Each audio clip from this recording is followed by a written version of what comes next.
So a lot of students have been asking me, Arun, is it possible to take the GMAT and apply to an MBA program when I have no work experience? I may be a fresher or I may still be in college.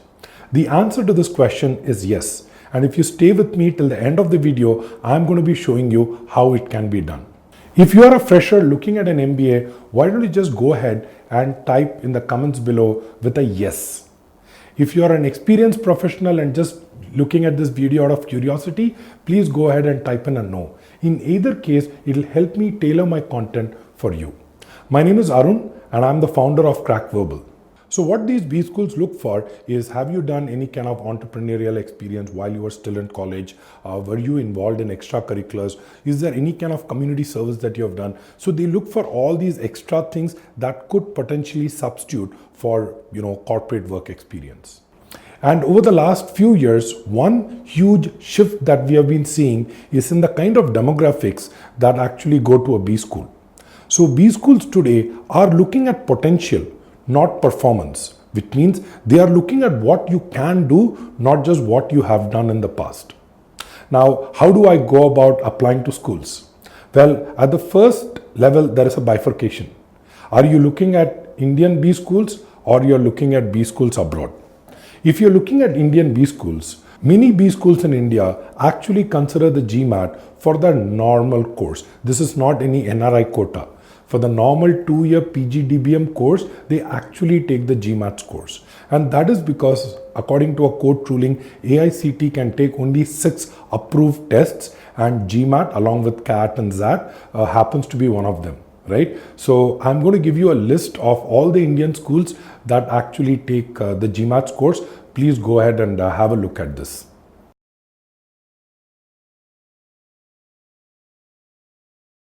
Now, one advantage that GMAT has over the other 5 tests that are approved by AICTE is that it's the only test that can be taken any time of the year. Right? So if you are stuck on one test in November or December and let's say things don't go according to your plan, you can always consider the GMAT for getting admission to the very same schools using a different route. Now, in this, there is also ISB, which is one of the most sought after B school in India. And ISB has essentially 2 different entry points to their flagship 1-year PGP course. The first entry point is what is called as the ISB YLP program, the Young Leaders Program.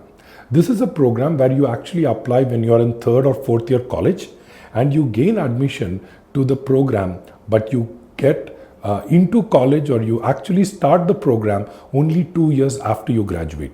So they will help facilitate the fact that 2 years you actually get mentored by someone from ISB while you're still working. And the moment you complete your 2 years of experience, you directly go join ISB, right? The second program is called the Early Entry Option, the EEO.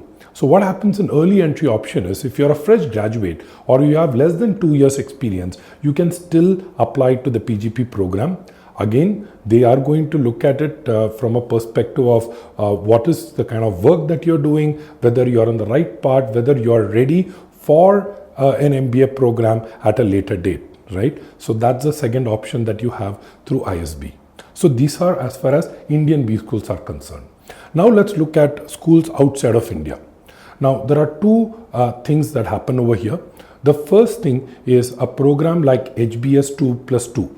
That is Harvard Business School has a program that is meant for seniors in college, which is essentially again the 3rd, 4th year students in college.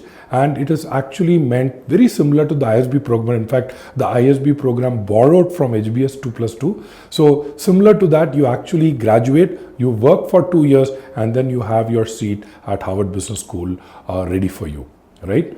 Apart from these programs, you also have what is called as deferred admission, which means a lot of schools are encouraging real smart people to apply while they are still in college, because they know that taking the GMAT when you are in this whole process of taking other tests is just kind of going to help you build the momentum. So you take the test, you apply, but you are given what is called as a deferred admission, which means that you actually don't get to join the college till you get about, let's say, 1 or 2 years of experience, right? Again, similar to the early entry option at ISB.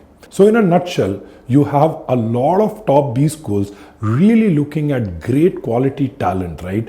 Great students who can actually fill their classrooms. Maybe not now, but maybe a couple of years later.